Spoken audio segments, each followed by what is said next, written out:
बच्चा लोग, तो अभी हम लोग आ गए हैं नए वाले एक लेक्चर में। तो ये लेक्चर जो है इसमें बहुत सारे फॉर्मूलाज यूज हो रहे हैं और ये एक ऐसा लेक्चर है जो सबसे ज्यादा इम्पोर्टेंट है। इससे आपके क्वेश्चन भी बहुत बनते हैं और आपको समझना भी जरूरी है। अब आपको बहुत टीचर्स लोग बोलते हैं कि रट्टा मत मारो, रट्टा मारने की कोई जरूरत नहीं है। बट बच्चा, जब आप नीट के पेपर देते हो, जेई के पेपर देते हो, टाइम बहुत कम होता है और आपको क्वेश्चंस जल्दी लगाने होते हैं। तो कुछ कुछ आपके फॉर्मूला होंगे जो आपको रटने पड़ेंगे, कुछ कुछ आप डिराइव कर सकते हो। ठीक है, मैं आपको दोनों ही मेथड समझाऊंगी। देखो, रटने का तो मैं सीधा सीधा बोल सकती हूँ रटो, बट मैं समझा के भी करूंगी। अगर आपको समझ आता है तो वेल एंड गुड, नहीं समझ आता है तो आप, यूजुअली हम लोग क्या करते हैं एज अ मैथ स्टूडेंट, मैं तो मैथ स्टूडेंट हूँ, हम लोगों को भी बहुत सारे इतने फॉर्मूला होते हैं, हम लोग थोड़े याद करते हैं। हम लोग उसको डिराइव करते हैं, हम लोग उसको समझते हैं कि ये आया कैसे। फिर उसके बाद उसके क्वेश्चंस लगाते हैं, फिर वो फॉर्मूला हमारे दिमाग में छप जाता है। बट नीट के बच्चों की एक बहुत बड़ी दिक्कत होती है कि वो क्वेश्चंस नहीं लगाते हैं। क्वेश्चंस नहीं लगाएंगे तो फॉर्मूला नहीं घुसेगा, फॉर्मूला नहीं घुसेगा तो कुछ हो ही नहीं पाएगा फिर। But I would definitely suggest कि आप लोग क्वेश्चंस करो, मैं क्वेश्चंस का भी लेकर आऊंगी, तो आपको टेंशन लेने की जरूरत नहीं है। तो सबसे पहले हम लोग आते हैं डायमेंशंस। पहली बात तो मैं कुछ कुछ बेसिक चीजें बता देती हूँ। बेसिक डायमेंशंस जो हम लोग यूज करेंगे वो है लेंथ, लेंथ, मास, टाइम के लिए टी, थीटा या केल्विन, कुछ भी हम यूज करेंगे for temperature, and A is for ampere और करंट। ठीक है, ये डायमेंशंस आपको दिमाग में रखने हैं। अब ये सारी चीजें हम लोग अपना डिराइव करेंगे। कैसे डिराइव करेंगे? जैसे कि एरिया होता है, एरिया में लिख सकती हूँ लेंथ इंटू लेंथ, तो ये एल स्क्वायर हो गया। हाँ कि ना? यही आपका डिराइव्ड, आपका फिजिकल क्वांटिटी हो गया। किसी ने बोला डायमेंशंस क्या होते हैं एरिया के, इट इज एल स्क्वायर। कुछ लोग इसको ऐसे भी लिखते हैं, ठीक है, बड़ा चढ़ा के लिखते हैं, मुझे वैसा पसंद नहीं है। M0 L स्क्वायर T0, बहुत लंबी बात होगी। अगर आप एल स्क्वायर भी करोगे तो फिर भी कोई दिक्कत की बात नहीं है, मैं तो रेकमेंड वही करूंगी, मैं खुद भी वैसे ही लिखती हूँ। ठीक है, अब एरिया हो गया। वॉल्यूम क्या होता है? Length into length into length. तीन ही तो एल यूज होते हैं ना उसमें, लेंथ, ब्रेथ, हाइट, तीनों क्या है, मीटर में ही होते हैं। मीटर होता है, सेंटीमीटर होता है, मिलीमीटर होता है, तो लेंथ हो गया ना वो चीज। तो इसीलिए हम एल क्यूब करेंगे। क्यूब क्यों मैम? क्योंकि 3 बार हम लोग एल एल एल हो रहा है, इसीलिए क्यूब आएगा। ठीक है, जैसे एरिया के लिए 2 बार किया था, इसीलिए एल स्क्वायर हुआ। यहाँ पे 3 बार किया है, इसलिए एल क्यूब होगा। मैं बहुत बेसिक लेके चल रही हूँ क्योंकि बहुत टाइप के बच्चे ये चीज देखते हैं। अब अब बात आती है डेंसिटी की। तो डेंसिटी हमारा होता है मास अपॉन वॉल्यूम। ठीक है, डेंसिटी का फॉर्मूला होता है मास अपॉन वॉल्यूम। तो मास का क्या डायमेंशन होता है? मास का होता है m, और वॉल्यूम हमने अभी डिराइव किया एल क्यूब, तो मैं यहाँ पे ऐसे एल क्यूब लिख सकती हूँ। अब इसको हम L-3 लिखेंगे। L-3 क्यों मैम? देखिए, आपको एक कहानी सुनाती हूँ। कहानी क्या है, ये ट्रूथ है। देखिए, न्यूमरेटर ऊपर रहता है, डिनोमिनेटर नीचे रहता है, न्यूमरेटर के नीचे। तो जो न्यूमरेटर होता है, न्यूमरेटर इज ऑलवेज लाइक कि भाई तू अपनी औकात में रह, नीचे रह मेरे। अगर ऊपर आएगा तो एक नेगेटिव लगाना पड़ेगा तुझे सामने। तो जब भी कोई भी डायमेंशन अगर आपके डिनोमिनेटर में है, उसको अगर आप न्यूमरेटर में लेकर आओगे तो डेफिनेटली नेगेटिव आएगा। इतना ही समझो। ठीक है, तो कभी भी कोई भी वैल्यू नीचे लिखी है, उसको ऊपर -3 करके लिखना ही लिखना है। ठीक है, अब आता है वेलोसिटी या स्पीड। ठीक है, मैं आपको स्पीड से समझाती हूँ, वेलोसिटी भी मैं बता दूंगी, बट दोनों का डायमेंशन सेम होता है। ठीक है, तो दोनों में से जब भी वेलोसिटी पूछे या फिर स्पीड पूछे, दोनों में से कुछ भी पूछे, उनका डायमेंशन सेम होगा। क्या होगा डायमेंशन, बताते हैं जरा। देखिए, सबसे पहले आते हैं स्पीड पे। स्पीड का क्या डायमेंशन होता है? स्पीड का फॉर्मूला क्या होता है? Distance upon time. इतना तो याद होगा, नहीं याद है तो कोई बात नहीं, हम इसके बारे में डिटेल में बात करेंगे आपके बाकी के लेक्चर्स में, क्योंकि बाकी के लेक्चर्स में स्पीड, वेलोसिटी, ये सारी चीजें आएंगी। Coming back to the topic, speed का फॉर्मूला होता है डिस्टेंस अपॉन टाइम। डिस्टेंस को मैं एल लिख सकती हूँ, लिख सकती हूँ ना। डिस्टेंस तो एक 5 मीटर का डिस्टेंस है, तो मीटर क्या हुआ, लेंथ हुआ। टाइम को मैं टी लिख सकती हूँ, क्योंकि सेकेंड्स, मिनट, आर जो भी होता है उसको टी से रिप्रेजेंट करते हैं, तो एल अपॉन टी हुआ। न्यूमरेटर बोलेगा कि भाई तू मेरी तरफ आ रहा है, तू न्यूमरेटर में आ रहा है, तो नेगेटिव तो तेरे को लगाना पड़ेगा। तो इसने -1 लगा दिया। ठीक है। अब ये वेलोसिटी से इसका क्या लेना देना। देखिए, मैं आपको बहुत सारे फॉर्मूला देके ना कंफ्यूज नहीं करना चाहती कि ये सारे क्या फॉर्मूला है। ठीक है, लिखना है तो लिख सकते हो कि वेलोसिटी का फॉर्मूला क्या होता है, डिस्प्लेसमेंट डिस्प्लेसमेंट अपॉन टाइम होता है। ठीक है, डिस्प्लेसमेंट भी क्या होती है, वो भी लेंथ ही होती है, और ये टाइम, तो ये भी LT-1 ही आ गया। अब देखिए, डिस्प्लेसमेंट और डिस्टेंस का क्या डिफरेंस होता है। डिस्टेंस मतलब अगर मैं कोई चीज घूम के गई, सर्कल है, ठीक है, मैं एक सर्कल में घूमी, तो उसका डिस्टेंस क्या होगा, सरकमफ्रेंस जो भी सर्कल का होता है, 2πr। ठीक है, वो होगा मेरा सरकमफ्रेंस ऑफ सर्कल। बट अगर डिस्प्लेसमेंट पूछे कि अगर मैं इस पॉइंट पे थी, मैं घूम के सर्कल बना के मैं वापस यहां आ गई, तो डिस्टेंस मेरा 2πr हुआ।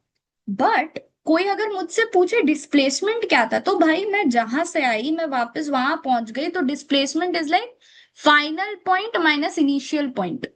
मतलब कि मेरा फाइनल पॉइंट क्या था, मैं 0 पे थी।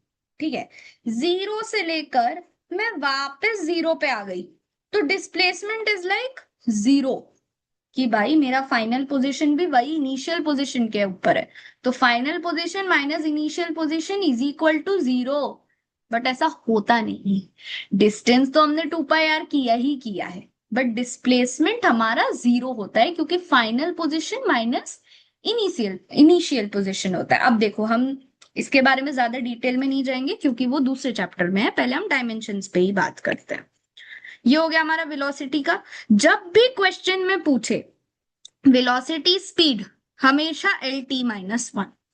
अब बात आती है एक्सेलरेशन। एक्सेलरेशन कौन सी बला है, तो बताते हैं। एक्सेलरेशन होता है वेलोसिटी अपॉन टाइम। और वेलोसिटी का मेरा क्या डायमेंशन है, मैंने पहले बताया क्या है। अगर वेलोसिटी पूछा या स्पीड पूछा तो LT-1 होगा। तो वेलोसिटी को मैं LT-1 लिख सकती हूँ। तो मैं इसको क्या लिखूंगी, इसको मैं लिखूंगी LT-1 अपॉन T। अब क्या होगा, न्यू डिनोमिनेटर वापस ऊपर जाएगा, तो क्या होगा LT-1। डिनोमिनेटर इज लाइक कि भाई न्यूमरेटर बोल रहा है कि भाई तू मेरी जगह पे आ रहा है, तू अपनी औकात में रह, और नेगेटिव लगा, तो वही होगा LT-1 -1। -1 क्या होता है, -2। तो हमारा जो डायमेंशनल होगा of acceleration, it will be LT-2। ठीक है, वापस थोड़ा सुंदर से लिख देते हैं इसको, क्योंकि ये बहुत गंदे तरीके से हुआ है। थोड़ा सुंदर बना देते हैं इसको, बड़ा बड़ा करके सुंदर बना देते हैं। LT-2। ठीक है, चलिए, ये हमारा एक्सेलरेशन हो गया। अब एक्सेलरेशन ड्यू टू ग्रेविटी की बात भी अगर है, ड्यू टू ग्रेविटी भी अगर एक्सेलरेशन होती है जिसकी वैल्यू g होती है, उसको हम 10 मीटर पर सेकेंड स्क्वायर भी लिखते हैं। ज्यादा डिटेल में जाने की समझ, ज्यादा उतना करने की जरूरत नहीं, अगर दिमाग में घुस नहीं रहा है तो इट्स ओके, इट्स फाइन। तब भी एक्सेलरेशन जैसे ही आया, मतलब LT-2। अब यहां तक बेटा जो भी हमने पढ़ा है ना, 1 से लेके 5 तक, ये आपका बेसिक है। ठीक है, मेन कहानी तो अभी शुरू होती है, जो है फोर्स। ठीक है, फोर्स क्या होता है, it is mass into acceleration. अगर आपको नोट्स में लिखना है तो इसको मास कहते हैं, इसको एक्सेलरेशन कहते हैं। ठीक है, तो मास इनटू एक्सेलरेशन, तो इसको मैं क्या लिख सकती हूँ, m। एक्सेलरेशन क्या था, LT-2। LT-2 मल्टीप्लाई हो गया। ये बहुत इंपॉर्टेंट है, मैं जेन्युइनली बता रही हूँ, ये बहुत इंपॉर्टेंट है। इसको जितना सीखोगे उतना आपके लिए अच्छा होगा। फोर्स बहुत इंपॉर्टेंट होता है।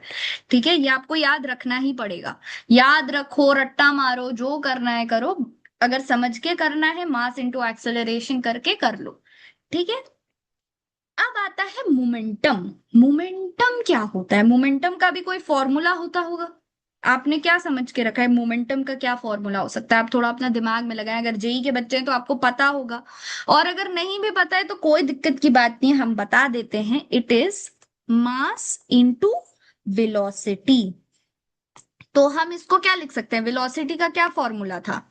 वेलोसिटी है हमारा LT-1। अब देखो, जैसे बहुत आगे चीजें बढ़ रही हैं तो आपको लग रहा होगा मैम कितने फॉर्मूला है, इतने तो याद ही नहीं होंगे। नहीं याद होते हैं बेटा। अगर आपको लगता है कि ऐसे ही एक दिन आएगा, एक दिन जो आएगा तब आप ये सब याद कर लोगे, ऐसा कुछ नहीं होता है। आपको इस चीज के क्वेश्चंस लगाने पड़ते हैं। जितने जितने क्वेश्चंस लगाओगे उतना आपके लिए अच्छा होगा, उतना आप चीजों को अच्छे से समझोगे। तो क्वेश्चंस तो लगाने पड़ेंगे। नेक्स्ट जो हमारी वीडियो आएगी वो क्वेश्चंस पे ही होगी। अब बात आती है वर्क एंड एनर्जी की। ठीक है, देखो मैं तुम्हें कुछ कुछ फॉर्मूलाज बता दूंगी, जैसे ये भी बहुत इंपॉर्टेंट है, मोमेंटम। मोमेंटम इंपॉर्टेंट है, फोर्स इंपॉर्टेंट है, वर्क एंड एनर्जी भी बहुत इंपॉर्टेंट है। ठीक है, ये इंपॉर्टेंट है, पावर भी इंपॉर्टेंट है, एंड एक और इम्पल्स भी बहुत इंपॉर्टेंट है। तो अभी ध्यान लगा के मेरी बातों को सुनना, क्योंकि इन्हीं से ही क्वेश्चंस बनते हैं, नीट में बनते हैं, जेई में बनते हैं। तो ये आपको बहुत अच्छे से समझना पड़ेगा।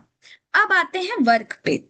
वर्क का क्या फॉर्मूला होता है? वर्क का फॉर्मूला होता है force into displacement into cos theta. ठीक है, एक एक करके आते हैं। Force into displacement into cos theta. Force हमारा क्या था? देखा, इसी में ही हमारा फोर्स आ गया। समझ रहे हो? तो ये बहुत इंपॉर्टेंट है, याद करना। फोर्स है ML-T-2, तो मैं इसको लिखूंगी ML-T-2, एंड डिस्प्लेसमेंट को हम L लिख सकते हैं। अब cos theta, ma'am cos theta angle होता है, तो उसको भी हम क्या लेंथ लिख सकते हैं? नहीं। Cos theta, sine theta, tan theta, जैसे ही थीटा आए इट मीन जीरो। कोई डायमेंशन नहीं होती है इनकी, थीटा की कोई डायमेंशन नहीं होती है, इसलिए कॉस थीटा की भी नहीं है, साइन थीटा की भी नहीं है, टैन थीटा की भी नहीं है। ठीक है, तो इसको, थीटा तो हमारा जीरो हो गया तो छोड़ो, इसका कोई डायमेंशन नहीं है, तो हमारा आ गया फोर्स इंटू डिस्प्लेसमेंट। अब कुछ महान लोग ये मत करने लगना, force into displacement into zero is equal to zero, dimensionless नहीं, ऐसा नहीं होता है। ठीक है, इसका डायमेंशन नहीं है तो हम इसको इंक्लूड नहीं करते हैं। ठीक है, जीरो नहीं कर देना है यहाँ पे। ठीक है, इसकी डायमेंशन नहीं होती है बट वैल्यू जीरो नहीं है। ठीक है, तो हम इसको लिख सकते हैं ML-T-2। ठीक है, ये बहुत इंपॉर्टेंट है। अब कुछ लोग बोलेंगे मैम वर्क और एनर्जी आपने दोनों साथ में लिखा है, बट वर्क और एनर्जी का तो फॉर्मूला डिफरेंट होता है। करेक्ट बात। जैसे कि स्पीड और वेलोसिटी का भी फॉर्मूला डिफरेंट होता है, बट उनका डायमेंशनल एनालिसिस देखोगे तो डायमेंशन सेम है ना। वेलोसिटी और स्पीड का भी सेम है, और वर्क और एनर्जी का भी सेम है। मैं आपको प्रूफ कर देती हूँ, देखो हर क्यू का आंसर होता है। मैं फॉर्मूलाज बहुत सारे दे सकती हूँ बट मुझे देने नहीं है, क्योंकि आपको ऑलरेडी मैथ्स आपकी वीक है, अगर आप ये प्लेलिस्ट देख रहे हैं तो। ठीक है, या फिर अगर नहीं भी है तब भी इतने फॉर्मूले क्यों करने हैं? चीजों को इतना कॉम्प्लिकेट क्यों करना है जब चीजें इजी हो सकती हैं? एनर्जी का भी अगर आपको बहुत ऐसे जानना है तो मैं बोल सकती हूँ। एनर्जी का कोई बहुत बड़ा सा फॉर्मूला नहीं होता। काइनेटिक एनर्जी जानते हो? काइनेटिक एनर्जी का क्या फॉर्मूला होता है? Half mv²। ठीक है, m को हम क्या लिख सकते हैं? हाफ mv² होता है। ठीक है, m को हम मास लिख सकते हैं, वेलोसिटी को LT-1, उसका स्क्वायर करेंगे तो क्या होगा? ML²T-2। आ गया कि नहीं आया? दोनों सेम ही तो है। ठीक है, तो वर्क का भी और एनर्जी, कभी भी तुमसे बोले वर्क या एनर्जी, अब एनर्जी कुछ भी हो सकती है, kinetic energy, potential energy, thermal energy, कोई भी एनर्जी, एनर्जी और वर्क दोनों में से कुछ भी पूछ ले, उनका डायमेंशन ML-T-2 ही रहेगा। ठीक है, आगे बढ़ते हैं, पावर पे आते हैं। पावर का क्या होता है फॉर्मूला? अगर याद हो, power is work upon time. ठीक है, वर्क का मेरा क्या था? वर्क वॉज ML-T-2, तो मैं इसको लिख सकती हूँ क्या? ML, oh sorry, sorry darling, sorry darling, ML-T-2 upon T. तो मैं क्या करूंगी यहाँ पे? अब क्या होगा, जो टी महाराज हैं इनके ऊपर ऑलरेडी -2 है और ये भी आना चाहते हैं, तो क्या हो जाएगा? t minus 2 and minus 1, it will be t minus 3. तो हम क्या लिख सकते हैं? हम इसको थोड़ा बड़ा करके लिखते हैं क्योंकि जगह नहीं है, कंजूसी तो करनी पड़ती है। तो इसको हम लिखेंगे ml2t-3। कैसे आया t-3? हमने वापस बताया, एक और बार वापस बता देते हैं। t-2 ऑलरेडी था ही, t-2 था, ठीक है, उसमें मैंने -1 डाला तो क्या हो गया, t-3 हो गया, इसीलिए t-3 यहाँ आया। बूझे समझे चीजों को। अब बात आती है इम्पल्स पे। इम्पल्स भी बहुत इंपॉर्टेंट है, बहुत क्वेश्चंस में पूछा जाता है, इम्पल्स बहुत बार आता है। तो इम्पल्स के बारे में बात करते हैं। इम्पल्स होता है force into change into time, change in time. ठीक है, तो टाइम को मैं टी लिख सकती हूँ, करेक्ट, इसको मैं टी लिख सकती हूँ। और फोर्स का मेरा क्या फॉर्मूला था, देखा, फोर्स वापस यूज होता है, ml t-2। तो हम इसको क्या लिखेंगे, ml t-2 और इंटू टी, तो क्या हो गया, ml t-1, करेक्ट। तो ये हमारा हो गया इम्पल्स का फॉर्मूला। अब आते हैं एंगुलर वेलोसिटी पे कि एंगुलर वेलोसिटी क्या चीज है। एंगुलर वेलोसिटी कोई बहुत बड़ी बला नहीं है, it is velocity upon radius. Velocity LT-1 होता है, उसमें मैंने L डाल दिया तो LL कट गया, तो क्या बचा मेरे पास, T-1 बचा, तो इसको मैं T-1 लिख सकती हूँ। ठीक है, अब देखो एंगुलर वेलोसिटी और फ्रीक्वेंसी दोनों का ना सेम ही आता है। Frequency is also T-1, 1 time period होता है फ्रीक्वेंसी, तो T-1 हो गया फ्रीक्वेंसी का। ठीक है, और एंगुलर वेलोसिटी भी T-1 होता है। ठीक है, बट मैं ये नहीं कहूंगी कि एंगुलर वेलोसिटी और फ्रीक्वेंसी दोनों को ऐसे याद रखो, क्योंकि एंगुलर वेलोसिटी का फॉर्मूला थोड़ा अलग सा है। ठीक है, याद करना है तो कर सकते हो, बट दोनों इंपॉर्टेंट हैं। एंगुलर वेलोसिटी कहीं कहीं क्वेश्चंस में अलग अलग तरीके से आएगा। देखो ये आपको फॉर्मूला अलग अलग जगहों पे यूज करना होगा। जैसे वर्क का ये जो फॉर्मूला है ना, ये ज्यादातर यूज नहीं आता है। आप वर्क को देखो, एनर्जी को देखो, सीधा ये फॉर्मूला लगा दोगे, सीधा सीधा ये वैल्यू लगा दोगे। अरे ये क्या हो गया भाई, आप थोड़ा डिलीट हो जाइए प्लीज, थैंक यू। तो देखिए, वर्क और एनर्जी जो है, ये आपसे कोई नहीं पूछेगा इसका फॉर्मूला यूज करके कुछ करो, ऐसा कुछ नहीं होता है, इसका डायमेंशन यूज किया जाएगा। तो इसीलिए अब देखो एंगुलर वेलोसिटी अलग अलग जगहों पे अलग अलग तरीके से यूज किया जाएगा, इसीलिए मैंने इसका फॉर्मूला बताया है। ठीक है, अब बात आई फ्रीक्वेंसी की। अब आया एंगुलर फ्रीक्वेंसी क्या होती है। एंगुलर फ्रीक्वेंसी का फॉर्मूला होता है 2πf। एफ आपका फ्रीक्वेंसी होता है, 2π का because it is a constant. Constant की कोई डायमेंशन नहीं होती, कांस्टेंट की 0 डायमेंशन है। फिर आपका साइन थीटा कॉस थीटा, उनका कोई डायमेंशन नहीं है, वो भी डायमेंशन लेस है।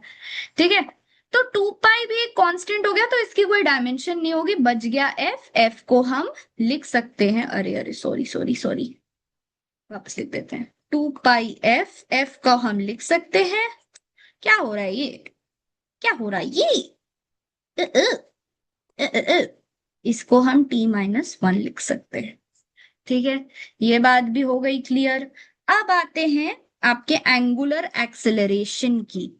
तो एंगुलर एक्सेलरेशन, अब मैम ये कौन सी बला है, ये कहाँ से आ गया, अभी से ये फॉर्मूले नहीं हो रहे थे, आप एक और लेकर आ गई मैम, हम क्या करें। कुछ नहीं है बेटा, इट इज वेरी इजी। थोड़ा सा मुश्किल है तो थोड़ा सा, क्योंकि इतने ज्यादा फॉर्मूले हो गए हैं तो आपको लग रहा होगा कि मैम ये क्या करवा दी। चिल हो जाओ। एंगुलर एक्सेलरेशन कुछ नहीं होता है, it is delta omega upon delta T. ठीक है, डेल्टा ओमेगा को हम T-1 लिखते हैं और टी को टी। तो हमारा एंगुलर एक्सेलरेशन क्या आ गया, इट इज T-2। ठीक है, तो एंगुलर चीज आ गई तो it's T-1, it is time period की तरह ही हो गया। ठीक है, ओके। अब बात आते हैं टॉर्क पे। देखो टॉर्क भी बहुत बहुत इंपॉर्टेंट है, टॉर्क को भी आप लोग इसी में रखें, स्ट्रेस को भी रखें, स्ट्रेस भी बहुत इंपॉर्टेंट होता है। ठीक है, अब बात करते हैं टॉर्क की। टॉर्क क्या होता है, F into distance into sine theta. ठीक है, sine theta, as I said, sine theta की कोई डायमेंशन नहीं होती तो इसको हम इंक्लूड नहीं करेंगे। फोर्स हमारा क्या होता है, वापस ऊपर जाके देखते हैं। देखो अभी आप लोग पहली बार कर रहे हो तो आप हर बार फॉर्मूला देखोगे, बट जैसे जैसे क्वेश्चन होते जाएंगे आपको फॉर्मूला लगाने की जरूरत नहीं पड़ेगी, बट मैं एक एक करके बिल्कुल बेसिक से लेके चल रही हूँ ताकि आप कंफ्यूज ना हो। MLT-2 इसको यहीं लगा देते हैं, ठीक है, इसको यहां लगा देते हैं। MLT-2 इंटू एल, तो हम इसको क्या लिख सकते हैं, हम इसको लिख सकते हैं ML2T-2, करेक्ट। तो ये आपका हो गया टॉर्क का फॉर्मूला। टॉर्क का फॉर्मूला, और हमने ये कहीं ना कहीं तो डिराइव किया था। कहाँ डिराइव किया था, वर्क एंड एनर्जी में भी। ML2T-2, टॉर्क का भी फॉर्मूला एनर्जी और एनर्जी और वर्क से सेम है, तो मतलब एनर्जी, वर्क, टॉर्क, तीनों का डायमेंशन सेम है, ठीक है। अब बात आती है स्ट्रेस की। स्ट्रेस आपका थोड़ा सा, जब दिमाग में स्ट्रेस होता है तो बहुत कुछ हो जाता है, बट यहाँ का स्ट्रेस थोड़ा सा अलग है। It is force upon area, ठीक है। फोर्स का हमारा क्या था, वापस जाते हैं, वापस देखते हैं क्या था फोर्स का। MLT-2, तो हमने यहाँ पे लगा दिया MLT-2, हमने लगाया MLT-2। एरिया हमारा L² होता है, नहीं पता तो वापस लेके चले जाते हैं एरिया पे, एरिया L² था। तो अब क्या बात आती है यहाँ पे, अब दो चीजें आ गई। M तो ठीक है, एल लाइक भाई मैं ऑलरेडी अपने राज में हूं तो -2 करके आ, और ये -2 करके आएगा। अब L1-2 क्या होगा, L-1, करेक्ट। तो हम क्या लिखेंगे यहाँ पे, ML-1T-2, करेक्ट। डन है जी, स्ट्रेस हो गया। अब स्ट्रेन की एक बहुत मजेदार बात है, स्ट्रेन मुझे बहुत अच्छा लगता है क्योंकि ये डायमेंशनलेस है। कैसे डायमेंशनलेस है, स्ट्रेन का फॉर्मूला होता है change in length upon length, length से लेंथ कट गया, डायमेंशनलेस हो गया, ओके। तो इसको हम कभी भी अगर डायमेंशनलेस, अगर आपको कोई भी वैल्यू को करना है तो ऐसे लिख के मत आ जाना है। ऐसे नहीं होता है, इसको हम ऐसे लिखते हैं M0L0T0, ठीक है। डायमेंशनलेस DL करके मत आ जाना, फिर टीचर भी लाइक DL क्या चीज है भैया, ये क्या लिख के आ गए हो, फिर आप बोलोगे अरे वो तो दूसरी मैम ने हमको यूट्यूब पे सिखाया था। ये मत लिख के आना भाई, ऐसे लिख के आना M0L0T0। अब आते हैं यंग्स मॉड्यूलस पे। यंग्स मॉड्यूलस क्या है, it is stress upon strain. तो स्ट्रेस अपॉन स्ट्रेन को हम क्या लिख सकते हैं, बताओ बताओ क्या लिख सकते हैं। देखो स्ट्रेन का तो कोई डायमेंशन होता नहीं है, अरे भाई ये मिट गया। कोई बात नहीं, कोई बात नहीं, control control your anger, anger is okay, it's not, but it's fine, life happens, okay. देखो स्ट्रेन का तो अपना कोई डायमेंशन नहीं है, तो मैं इसको लिखूं चाहे ना लिखूं फर्क नहीं पड़ता। स्ट्रेन, बल्कि स्ट्रेन ML-1T-1T-2 है, ML-1T-2, तो मैं इसी की वैल्यू यंग्स मॉड्यूलस में डाल दूंगी। क्या थी, ML-1T-2, ML-1T-2, and I am done with my work, हो गया। यंग्स मॉड्यूलस भी 18 हो गए, देख रहे हो, 18 ऐसे करते करते 18 हो गए। अब आते हैं सरफेस टेंशन पे। सरफेस टेंशन क्या चीज है मैम, इतना ये सब देख के हमें ऑलरेडी टेंशन हो रही है, ऊपर से आप बोल रही हैं एक और है टेंशन, मतलब ma'am what the hell. Okay Suri, ये क्या आ गया, अरे अरे, अरे अरे कीबोर्ड आ गया क्या, मुझे कीबोर्ड करना ही नहीं था भैया, आप मत आओ प्लीज, थैंक यू। ओके, तो सरफेस टेंशन का फॉर्मूला कुछ ऐसा है कि इसमें आता है ML-T-2 upon ML-T-2 upon L, L से L कट गया, इट इज MT-2। मैम क्या किया है आपने, ये हमें कुछ नहीं समझ आया। ML-T-2 का क्या, आप मुझे बताइए, हमने इतने सारे फॉर्मूला किया, ML-T-2 किसका है, ML2 is force, correct, Mlt-2 किसका है? Mlt-2 हमारा फोर्स का होता है, Mlt-2 हमारे फोर्स का होता है, Mlt-2 हमारे फोर्स का होता है। हमेशा फोर्स की डायमेंशन एकदम दिमाग में चिपक जानी चाहिए, Mlt-2 होता है। तो हमारा सरफेस टेंशन का मतलब क्या होता है कि फोर्स हमने किसी लेंथ पे डाली है, किसी सरफेस पे, किसी लेंथ पे हमने फोर्स डाली है, तो फोर्स अपॉन लेंथ हो गया, उसी को सरफेस टेंशन कहते हैं।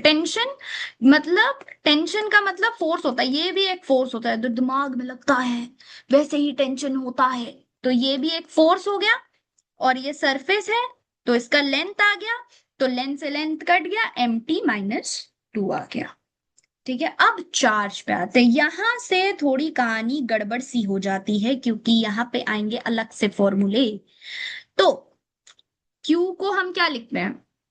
IT लिख सकते हैं। अगर आपको फॉर्मूला याद हो, IT क्या होता था? QT। तो Q को मैं क्या लिख सकती हूँ? I/T, है ना? तो यहाँ पे कुछ नहीं है, चार्ज को अगर आपको लगना है, चार्ज इज QT और IT, इसको हम AT भी लिखते हैं। ठीक है, अब बात आती है वोल्टेज पे। वोल्टेज का क्या फॉर्मूला होता है? Work upon Q. ठीक है, क्यू हमारा चार्ज ही होता है, जो हमने यहाँ पे निकाला, क्यू हमारा चार्ज होता है, QT। ठीक है, QT, QT, QT तो नहीं है ये, बट चलो ठीक है, कोई बात नहीं। वर्क का क्या होता है डायमेंशन? Ml-T-2। वापस अगर याद नहीं आ रहा है, वापस ऊपर चलते हैं। वर्क कहाँ है? वर्क कहाँ है? वर्क कहाँ है? Ml-T-2। तो हम इसको यहाँ पे लेकर आते हैं, Ml-T-2 अपॉन AT। अब क्या होगा ससुरा? देखो, T पे तो देखो M अपना नॉर्मल जगह पे रहेगा। ठीक है, M अपना नॉर्मल रहेगा, L2 भी अपना रहेगा, A-1 हो जाएगा क्योंकि डिनोमिनेटर से न्यूमरेटर में जा रहा है। फिर T-2 - 1, तो इसको हम क्या लिखेंगे भैया? बाबू भैया, हम इसको क्या लिखेंगे? हम इसको लिखेंगे Ml-2 A-1 ठीक है, ये हमारा फॉर्मूला हो गया वोल्टेज का। अब आते हैं रेजिस्टेंस पे।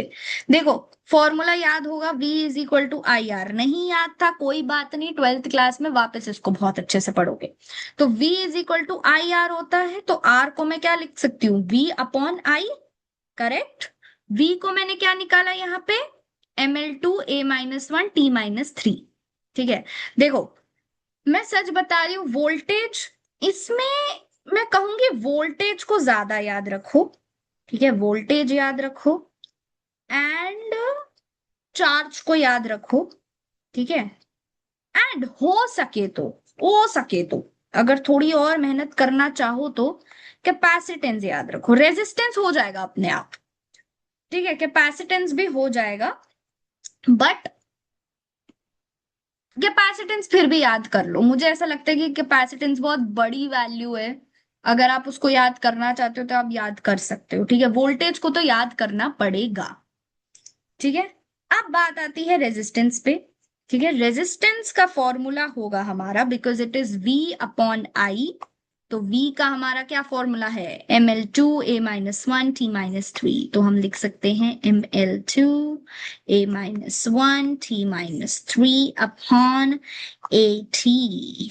तो हमारा क्या हो जाएगा फॉर्मूला? थोड़ा नीचे लिखते हैं, स्पेस लगा के इसको हम नीचे कर देंगे, कोई दिक्कत की वाली बात नहीं है। ठीक है, इसको हम लिखेंगे M। अरे भैया, आप भाग क्यों रहे हैं? थोड़ा रुकिए, सब्र करिए हमारे लिए। Ml-2 A-2 T-4। ठीक है, रेजिस्टेंस को तो मैं ऐसे याद रखती हूँ, जब भी मैं अपने टाइम पे जब सॉल्व कर रही होती थी, T-4 होता था। जब भी T-4 होता था, मेरे दिमाग में होता था ये रेजिस्टेंस का होगा। ठीक है, रेजिस्टेंस का होगा या कैपेसिटेंस का होगा, किसी एक चीज में होगा। ठीक है, क्योंकि हमेशा कैपेसिटेंस में भी T-4 आएगा। T-4 कैसे आएगा? सॉल्व करते हैं जरा। ये Q/V होता है। ठीक है, कैपेसिटेंस की वैल्यू Q/V होती है। तो मैं AT/V की वैल्यू, V की वैल्यू क्या है? Ml-2 A-1 T-3 ऊपर लेके जाऊंगी, क्या होगा? M-1 L-2 A-2 and T-4। ठीक है, ये होगा आपका कैपेसिटेंस का। अब बात आई टेम्परेचर ग्रेडियंट की। तो टेम्परेचर ग्रेडियंट कोई बड़ी चीज नहीं होती, वो डेल्टा टी अपॉन एल होता है। एल, टी को हम केल्विन लेते हैं, कुछ लोग थीटा भी लेते हैं, अपॉन एल। तो इसको हम लिख सकते हैं m0 L-1 T0 के, this is your temperature gradient. ठीक है, ये चीज हो गई। देखो ये सब तो जो जो मैंने मार्क बहुत किए, force, momentum, work, energy, power, impulse, torque, work और एनर्जी, तीनों सेम होता है, तीनों में से कुछ भी याद कर लो। स्ट्रेस, चार्ज, वोल्टेज, वोल्टेज को जरूर याद करना, चार्ज वोल्टेज कर लोगे ना, बाकी सारी चीजें हलवा लगेंगी। ठीक है, ये हो गया। अब बात आती है आपकी कांस्टेंट पे, बट कांस्टेंट आई गेस हमारे पास टाइम है। कांस्टेंट रिफ्रैक्टिव, कुछ कुछ कांस्टेंट होते हैं, उनकी भी अपनी अपनी वैल्यू होती है। रिफ्रैक्टिव इंडेक्स 0 है, जेन्युइनली इसकी डायमेंशन डायमेंशन 0 होती है, इसकी कांस्टेंट 0 है, बट हर एक कांस्टेंट की नहीं होती है। इसको आप m0 L0 T0 सीधा सीधा ऐसे याद रखो, इतना लंबी कहानी करने की जरूरत नहीं है। ठीक है, ग्रेविटेशनल कांस्टेंट ये बहुत बड़ी चीज है, बट इसको हम थोड़ा समझाते हैं। देखिए F = G m1 m2/r²। Gravitation chapter आएगा, उसमें हम और ज्यादा इसके बारे में बात करेंगे। तो G हमारा ग्रेविटेशन कांस्टेंट होता है, तो मैं इसको कैसे लिख सकती हूँ? फोर्स, फोर्स लिखूंगी या कुछ और लिखूंगी? ऑब्वियसली मैम, फोर्स तो ऊपर करना पड़ेगा, तो हम इसको क्या करेंगे? Force into r² upon m/m। तो पूरा काट फीट के अगर हम करें तो पूरी चीज को हम लिख देते हैं, इस फॉर्मूले को मिटा देती हूँ। ठीक है, तुम लिख सकते हो ऊपर अगर आपको याद रहे तो। ठीक है, mLT-2 इंटू RL² हो गया, और ये m/m, एक m से एक m कट गया, बचा क्या आपका? L2 है और एक और L है। m एक यहाँ माइनस को हम पहले ऊपर लेके जाएंगे, m-1, L³ और T-2, ये ग्रेविटेशन कांस्टेंट हो गया। ठीक है, अब बात है प्लैंक कांस्टेंट की। प्लैंक्स कांस्टेंट भी बहुत इंपॉर्टेंट है, कुछ कुछ कांस्टेंट इंपॉर्टेंट है, प्लैंक कांस्टेंट इंपॉर्टेंट है, ग्रेविटेशनल कांस्टेंट भी इंपॉर्टेंट है, बट इसको तुम डिराइव कर सकते हो। ठीक है, इसको रट्टा मारने की जरूरत नहीं है, इसको आप उस फॉर्मूले से डिराइव कर सकते हो, इतना टाइम होता है। ठीक है, इसको आप याद कर सकते हो, F = G m1 m2/r²। ठीक है, इस वाले फॉर्मूले से याद कर लेना ग्रेविटेशनल कांस्टेंट। ठीक है, प्लैंक कांस्टेंट पे आते हैं। प्लैंक कांस्टेंट का भी अपना एक फॉर्मूला है, इट इज Ehν। ठीक है, अब न्यू ये मत समझना न्यू आपका वेलोसिटी है, नहीं नहीं नहीं,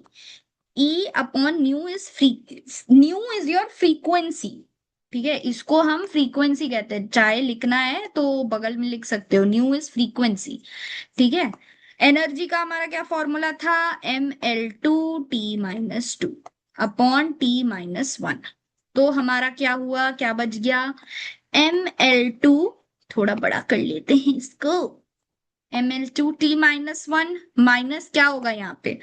T-2 +1 - 1, तो T-1 हो गया।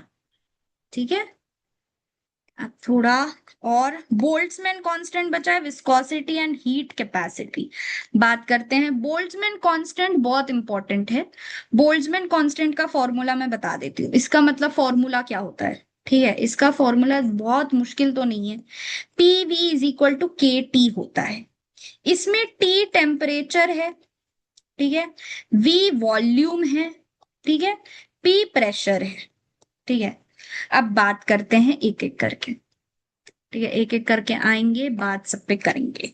तो प्रेशर को हम क्या लिख सकते हैं? Force upon area is pressure.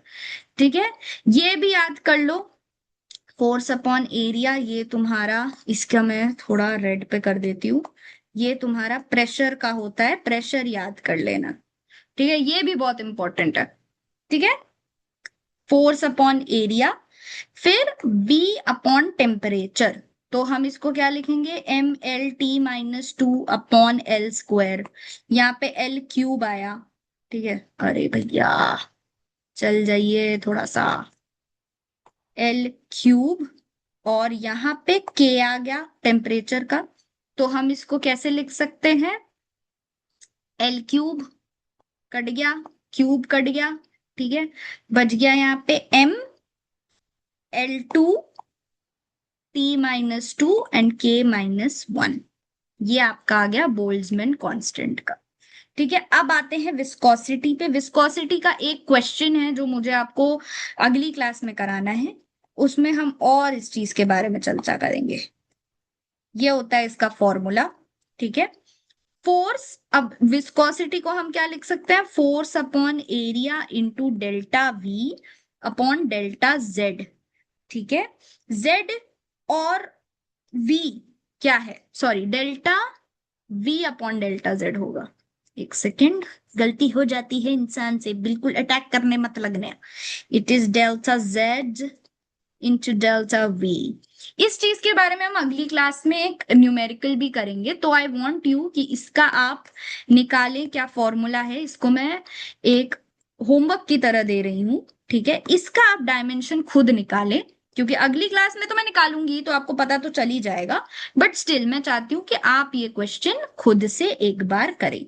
Last हमारा हीट कैपेसिटी होता है। हीट कैपेसिटी का formula N C delta T होता है।